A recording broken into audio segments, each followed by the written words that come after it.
Hello, and welcome to part 5 of 7 of Aircraft Carriers 1920s and 30s. And this is possibly going to be the strangest of the 7 videos, because this is going to look at aircraft carriers, only one of which was actually built and entered service. It's going to look at 3 aircraft carriers, starting off with the Bern, then going to the Joffre, and then the Graf Zeppelin. And the reason it's going to do all this is because it's necessary to consider the other ideas going on in aircraft carrier design. I've talked about the various things being developed. I've talked about the aircraft carriers which entered service in the big three navies in the 1920s. And I'll talk more about them as they get into the 1930s and what design differences come out. But it's worthwhile thinking about what was going on in the ideas of the other navies.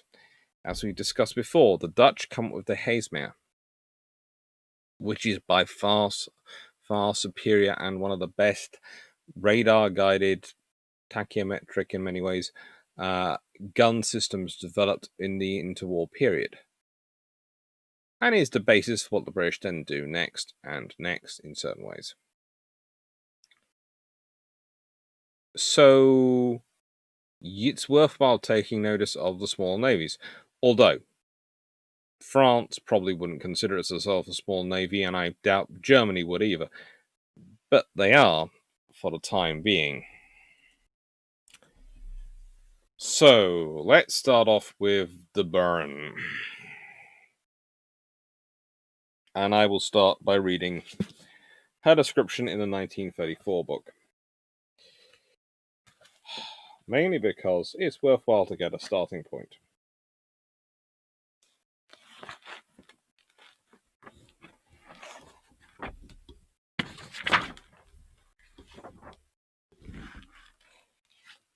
Launched 1928. Length 597 feet, so longer than Argus but shorter than Hermes. 89 feet wide, so fatter than Argus and Hermes, but thinner than Furious, Courageous or Glorious. 22,146 tons in total weight, so not far off Furious in terms of weight, only a couple hundred tons on it. 21.5 knots top speed, 37,000 shaft horsepower, 8 6.1-inch guns and 6 3-inch guns, and an air group of 40.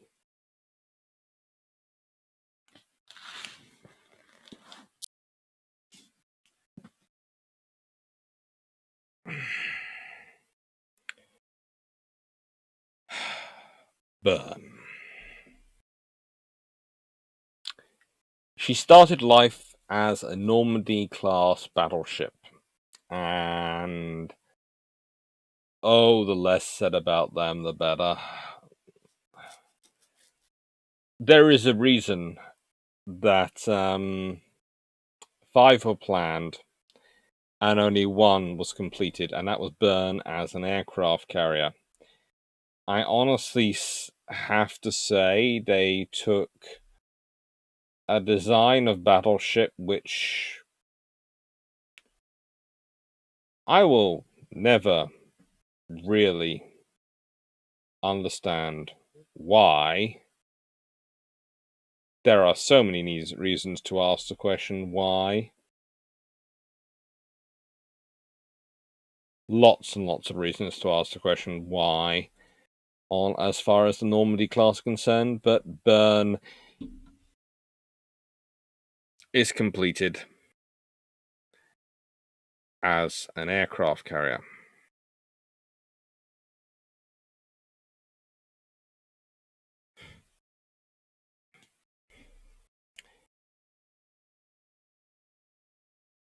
She has many good qualities. She has a large, finely designed island structure. She has fairly good stability. As you can see, she doesn't have a full deck hangar facility, and in fact, honestly, the pictures are better if I go to the drawings. These are from John Jordan's paper on French aircraft carriers in 2008, apparently. I'm not sure. As I said at the end, there, thank you for all these pictures from some very kind people who I asked for pictures and they managed to find them. So burn.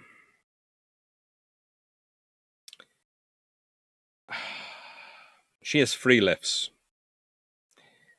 There is the really fast one. The forward elevator could lift only fighters. That's things up to 2 tons. Was 8 meters long and 12 meters wide, and what had a 2-story configuration, so that it could be aircraft could be flown off while it was in lowered position. It was designed also to help sort of rapidly move aircraft as quickly as they could to the flight deck.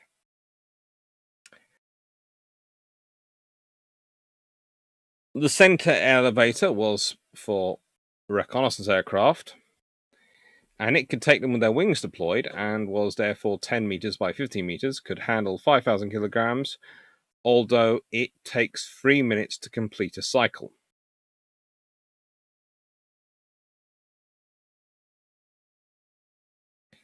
And there were heavy clamshell doors on the flight deck level to allow flight operations to continue while it was at hangar deck level. All these elevators are electrically powered.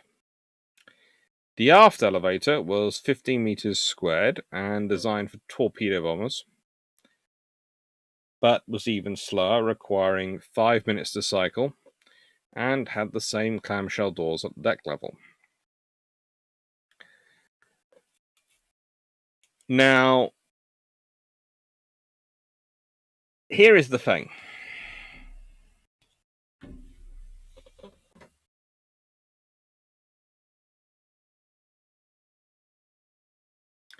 There is a comparison there to the Joffre, and I'll be getting into the Joffre later in more detail, but the burn plan at the top illustrates why they have fighters forward and a very fast, well, as fast they can make lift system there. They have then their spotter aircraft and then their torpedo aircraft. They have all-around fire. Their arrestor wires, I would say, are slightly strange, but they are, broadly speaking, aft.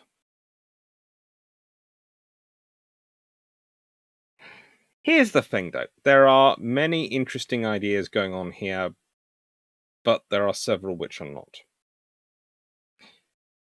This is a carrier which would have certainly been in severe trouble if it had been caught like HMS Glorious was, because with a 5-minute cycle time to get her torpedo aircrafts to the flight deck, that would have been interesting trying to launch a strike. And that's if it is 5 minutes, because here is the problem. As part of their methodology to save weight, under the tritium limits, they use their hangar lifts as the hoists. And I honestly, here's how they explain it.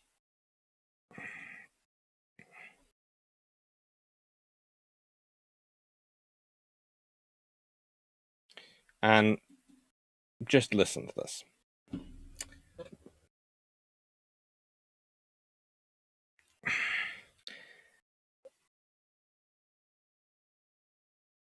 The lower hangar was equipped with 3 large hatches at the base of the elevator shafts for access to the upper hangar.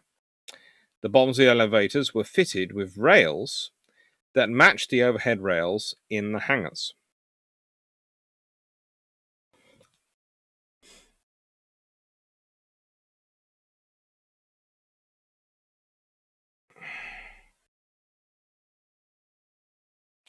This is John Jordan from Battleship to Carrier Burn, if notes are taken, in the warship 2020.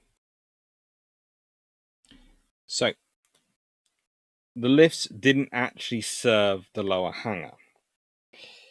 And I hope John Jordan won't mind me reading directly from his work here. Like the upper hangar, the lower hangar was equipped with 3 parallel overhead rails, secured to the underside of the deckhead. Despite claims in French and English language, secondary sources, that the 3 aircraft lifts served both hangars. The plans of Byrne show clearly that this was not the case, that in the lowered position lifts were at a level of the upper hangar deck.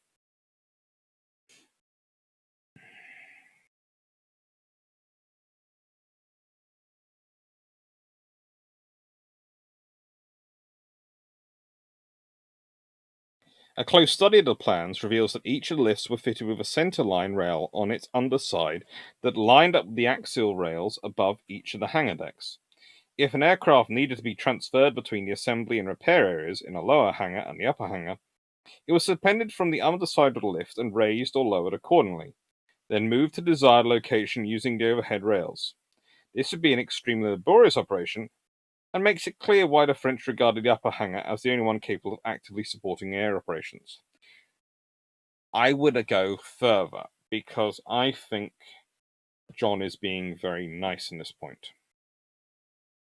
And he actually has some very good drawings in Warship 2020.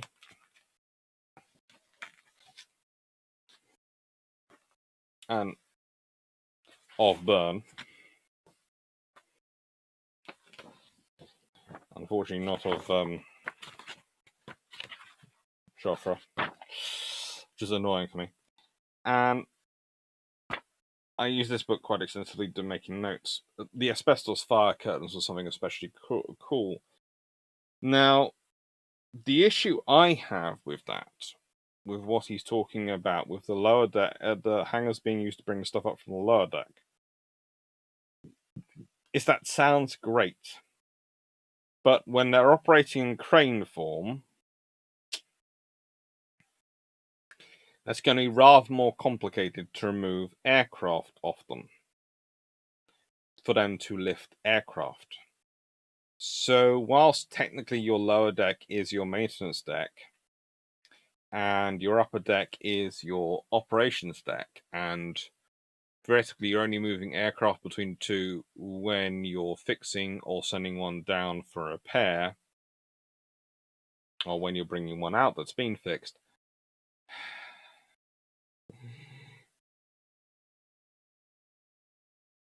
Long-term operations and reality do not work out so nicely.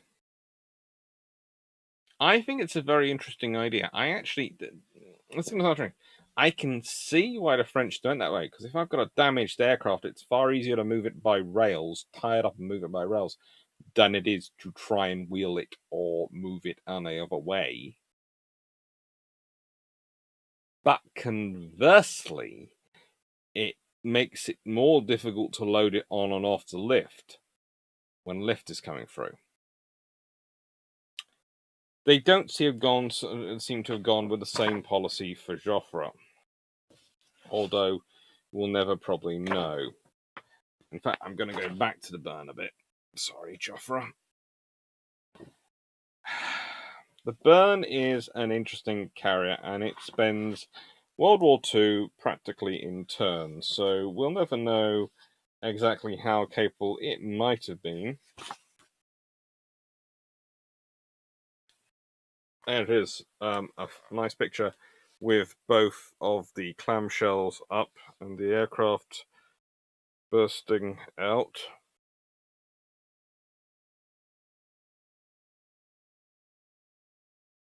You see, there are ideas here which are honestly incredibly interesting, and I can see why they went with them.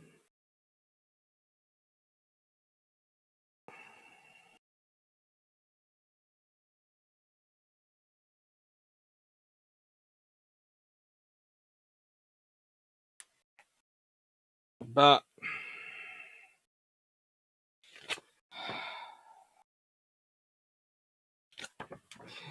And I find myself saying this about friendship so often.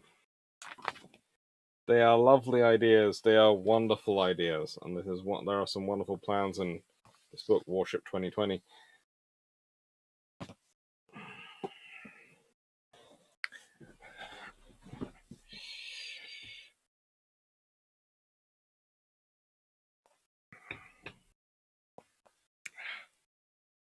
But they're like someone's overthought the problem. They really are. And then we have the Joffre. Why do I want to talk about the Joffre?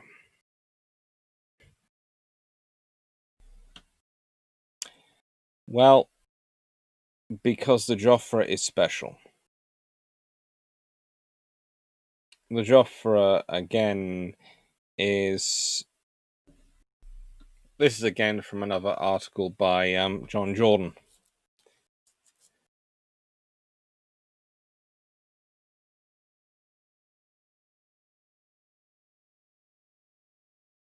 In Warship 2010, which is one of the few war episodes, book copies of Warship which I do not actually own.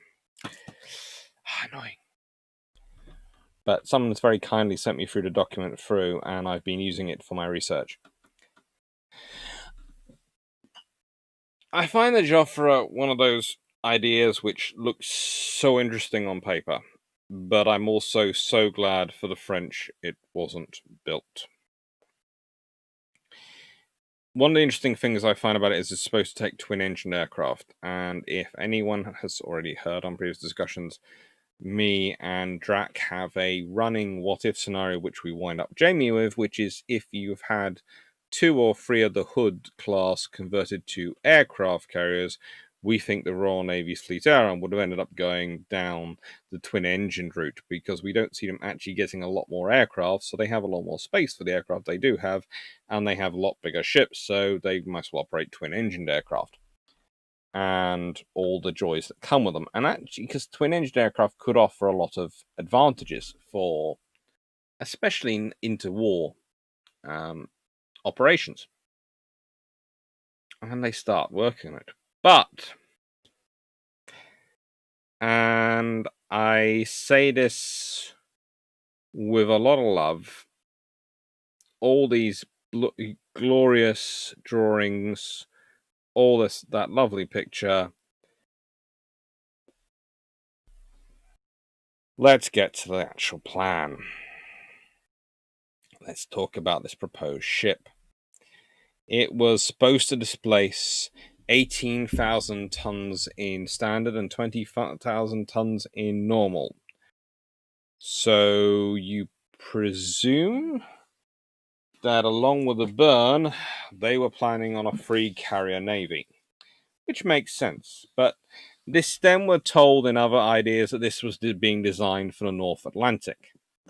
And that was one of the reasons why it has all the arrestor wires in the center with no barrier, so that aircraft can land from both sides. It's twin screwed, so it's only got 2 screws to drive it through the water, but it's supposed to carry 15 fighters and 25 torpedo bomber reconnaissance aircraft, twin-engined aircraft.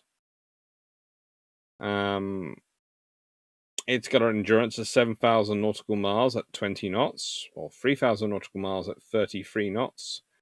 And I believe everything that's being written here is what they're talking about. 236 meters. That's going to give you that's a nice big size ship.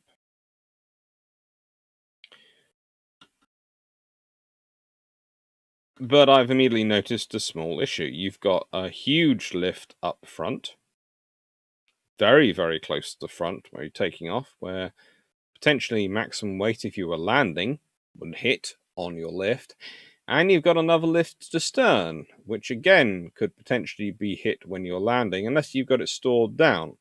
Now, these lifts are hydraulic, which gives them a lot of strength, but you'll also notice that this is quite a large and quite an open ship. And again, the French have gone for a double hangar scenario. There is a lower hangar. But before we get into discussing all that, let's talk about the AA element. Yes. Let's talk about those AA guns, because you might have noticed something. There are none on the port side. They're all on the starboard, on the island structure.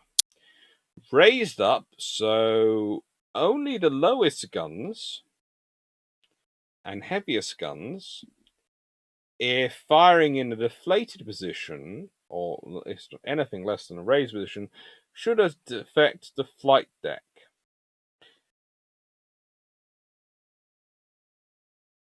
I'm sure someone worked that out very, very carefully, and I'm sure there are margins, but no. Just no. You've got light guns, that is your 37 millimeters, firing over your flight deck and cartridges going places. You have got machine guns that could be firing over your flight deck. You have got 130 millimeters guns firing over your flight deck. Just no. Combine that, she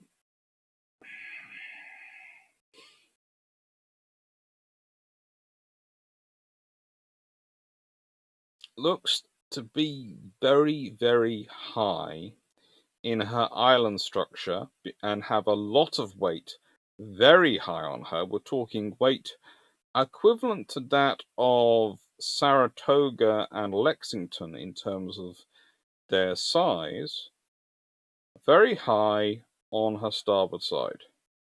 You can see this ship is probably going to have balance issues. I'm sure they have carefully worked it out, and the idea is certainly that the canted out flight deck, which means that the flight deck has its full width the whole way along instead of having an island built into it, will in some ways balance this, and I'm sure that is the aim.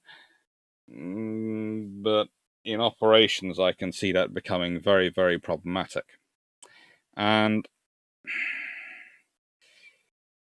I would also say that I'm not sure about any ship being designed for aircraft to land on it both ways.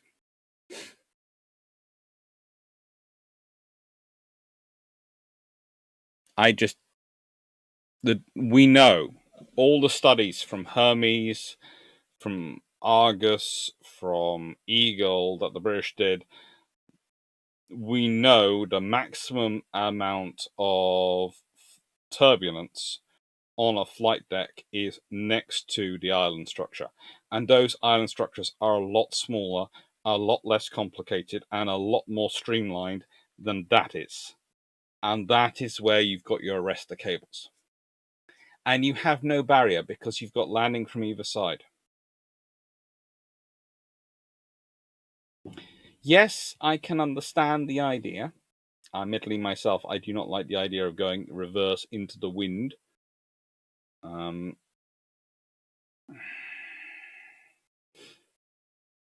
That's mainly for taking off, but also for landing. That tends to be helpful, but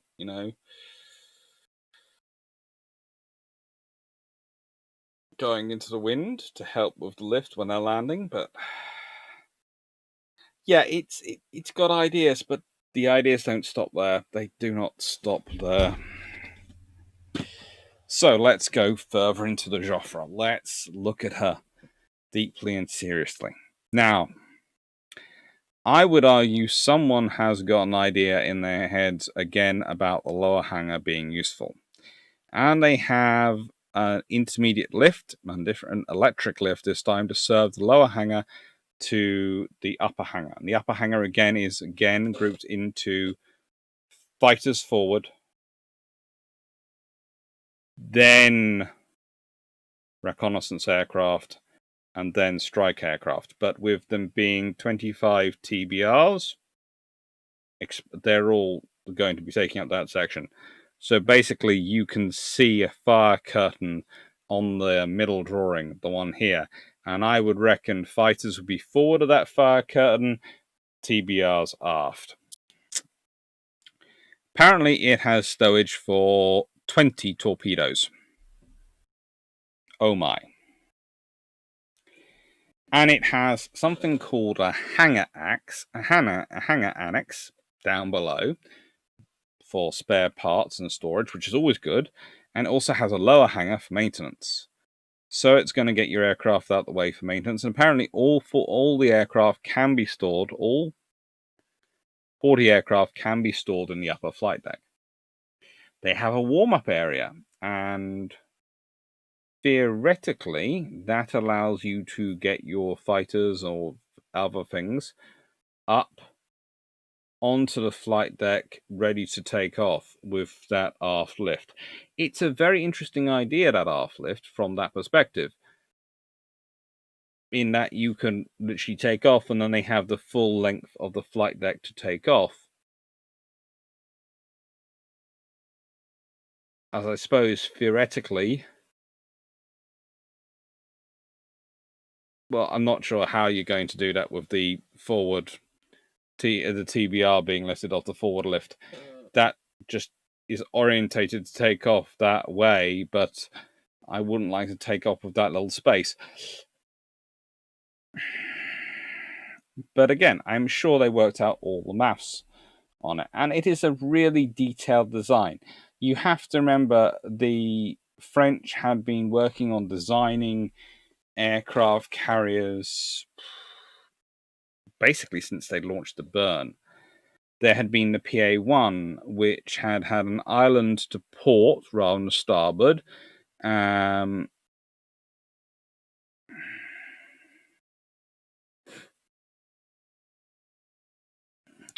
There had been the PA-2 with a flush deck. And all 3 shafts, 4 shafts. And then finally you get to the Joffre, which is PA-16. Attempt 16.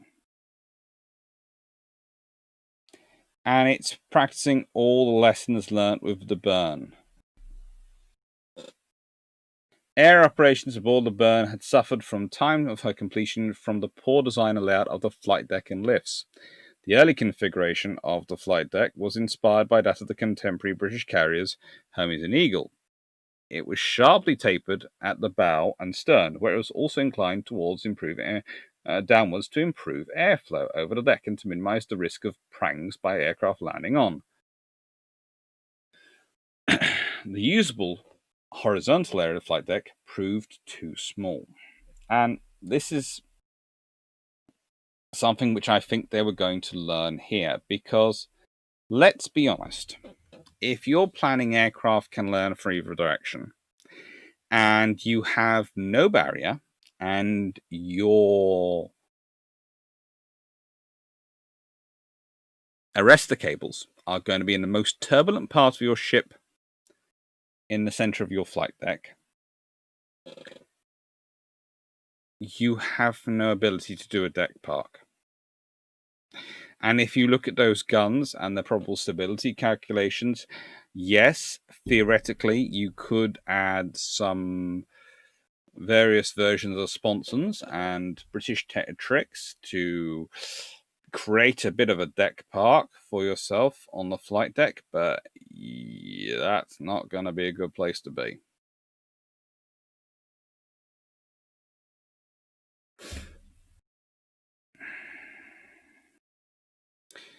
Bottom line, the Joffre is an interesting aircraft carrier and an interesting idea. There are lots of interesting designs there. I do like the idea of the lower hangar and the hangar annex. I think they have taken the Burn idea of having this maintenance hangar and they have come up with a practical way of making it work.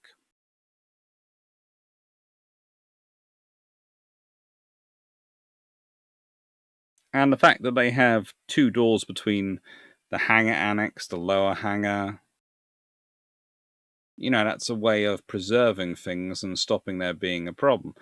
And you have no direct no direct lift link with the lower hangar to the upper hangar, but it's your maintenance hangar. It's for maintenance of aircraft. That's fine. In fact, I would say this is a good long-range operations ship. But, and I say this in the nicest possible way from a very loving place, and its lifts might well have been a lot faster working than the burns. I would not like to have had the job of organizing and arranging a strike on it in a hurry.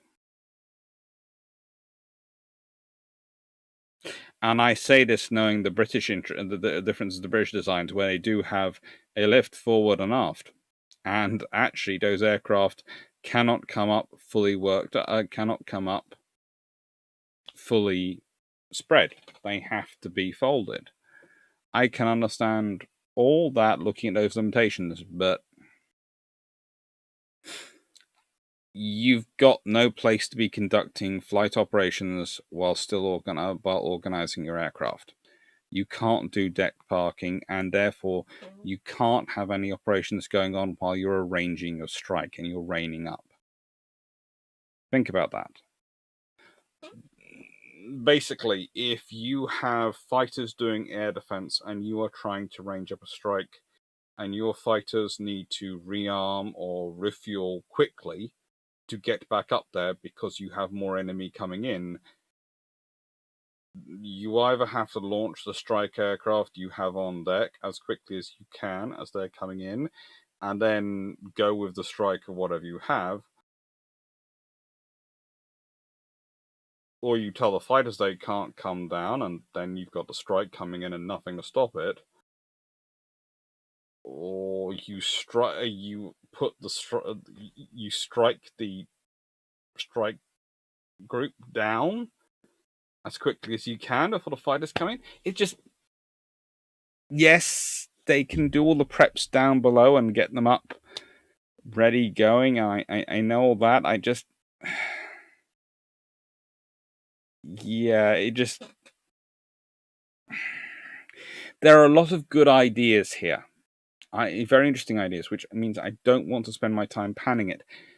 But I just don't think they work in practicality. I think this is a classic case of the engineers, as I said, and the people who have designed it, who are looking at it going, that's a really cool idea. That'll fix that problem. That'll fix that problem.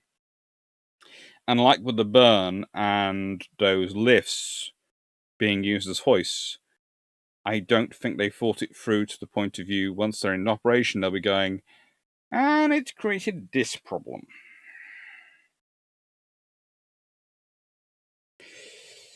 And talking about ships which have problems.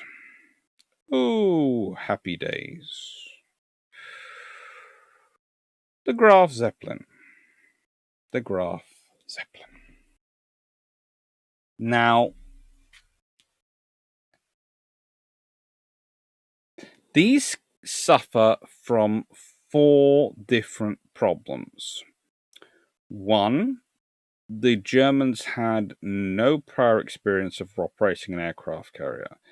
2, their main group they go and study for experience is the Japanese, who have a very different operating scenario than the Germans would achieve, in that the Germans had to first get through the North Sea and then into the North Atlantic, whereas the Japanese had fairly easy access straight into the Pacific.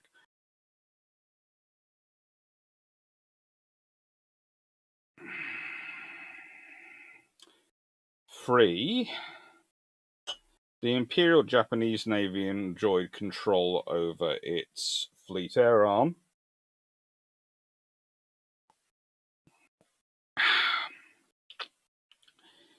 The situation between the Luftwaffe and the Kriegsmarine was sufficiently complicated and antagonistic to make the relationship between the Royal Air Force and the Royal Navy look like it was in perfect harmony.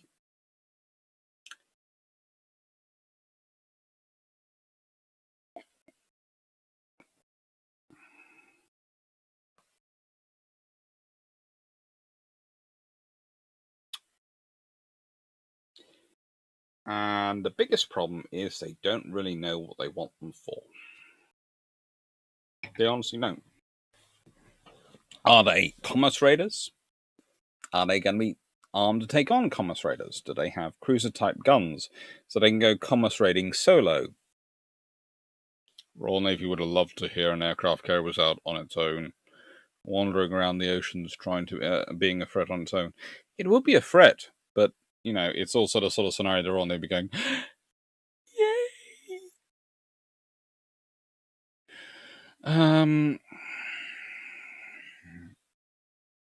I have predictions that, frankly,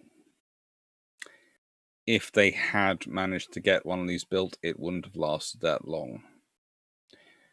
Mainly that is based on the complexity of maintaining their design. Oh. They're supposed to displace around 33,500 tons, so to be bigger than Saratoga and Lexington. They were going to be 861 feet long, 103 feet wide, and 24 feet draft. So, you know, fairly decent sized ships. Slightly smaller, actually, in many ways, than Lexington and Saratoga, but displace more. 2,000 horsepower from their geared turbines. A range of 8,000 nautical miles at 19 knots.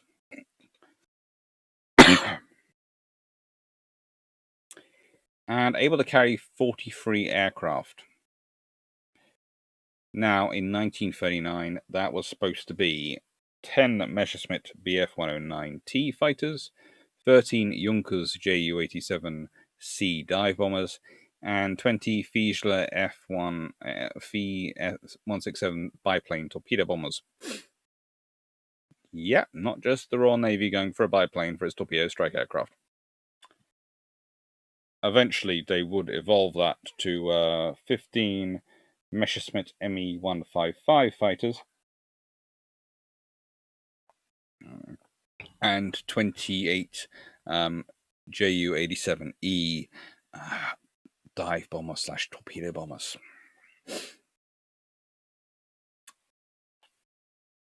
Still 43 aircraft. Okay.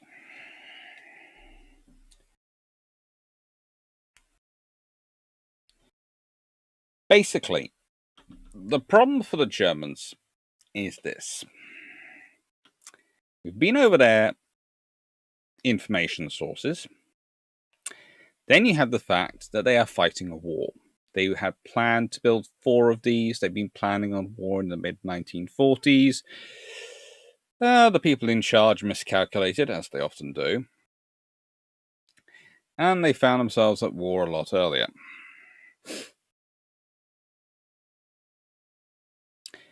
I would have to say the lifts on this ship are structured far more sensibly.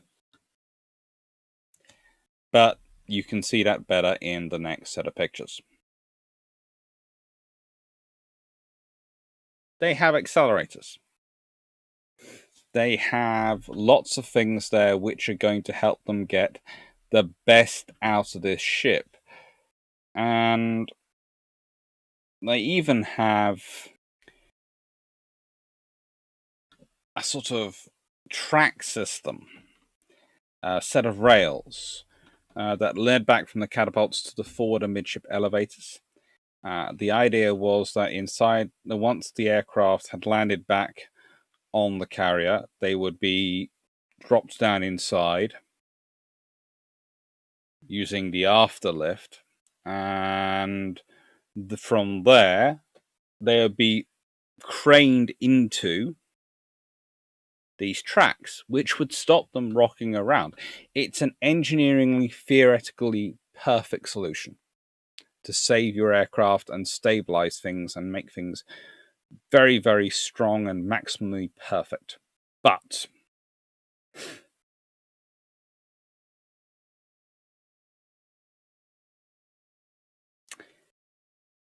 it takes a lot of time. and loading the aircraft, hoisting them by crane into position, was actually a method proposed for the Essex-class aircraft carriers, but rejected as too time-consuming, onto collapsible launch trolleys that would actually run through dirt tracking. The aircraft trolley combination would trundle on the rails to the catapult start points, and it basically the catapults would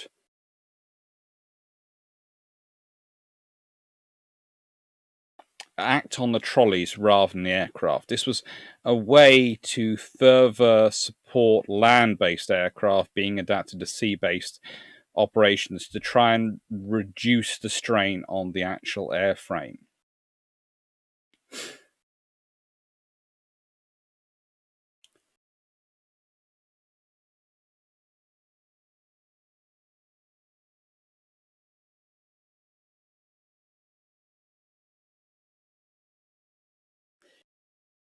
But here's some of the fun things. When not in use, the catapult tracks were to be covered with sheet metal fairings to protect them from harsh weather.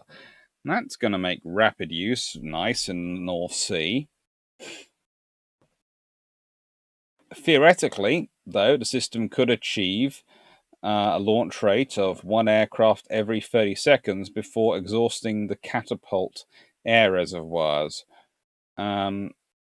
18 aircraft could be launched, and it would have then taken 50 minutes to recharge the reservoirs. So that pretty much means you're launching your fighters or you're launching your bombers. And if you're trying to launch a mixture of the two, you're not going to have many of either in the air. The Graf Zeppelin, though, never makes it. Honestly, never makes it because, rather like the Joffre, never makes it. The Joffre, France gets invaded. No one wants to pay for it to be built. No one does, and it just gets destroyed, really. The Graf Zeppelin, there are bursts of interest in it from Hitler, from others around him, and it gets funding, and then it doesn't, and everyone loses interests. And this is the problem, really. And I would argue the problem that affects France is similar to the problem that affects Germany in this perspective. Both are full of good ideas, of really interesting ideas. Let's be honest, the trolley system is a really interesting idea for protecting airframe wear. It's going to affect your launching capability, though. It's going to affect the speed and operation of your launch and of your maintenance of the aircraft. The same with the Joffre. It has these really cool hangar ideas, really cool systems, but it's going to affect your operational capabilities. The thing is, you have them, great, but then you have to use them. And you have to build them. And to build up an aircraft carrier arm, and this is the point with the big three navies, they all have consistent funding and effort being put into their aircraft carriers, which is why they manage to develop the carrier arms they do. Just having an aircraft carrier, just having good ideas, just having some aircraft isn't enough. Your funding needs to be consistent, needs to be long-term, and you need to put into the pragmatism of actually operating it, because you are going to be operating one of the most complex systems known to mankind, an aerodrome. This is sort of industrial operating areas, complexity numero uno, pretty much, an aerodrome. And it's not only going to be moving, it's going to be moving in one of the most hostile environments known to mankind, the open ocean. Salt water.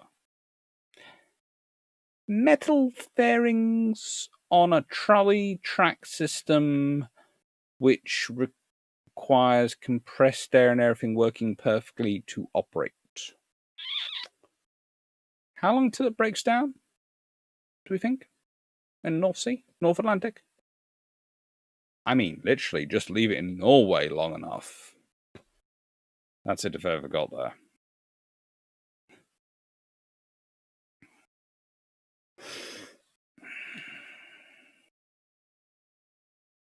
But it's an interesting idea. Join me for part 6, which will be back with the big three and looking at our 1930s builds. Thank you, take care, and hope you enjoyed.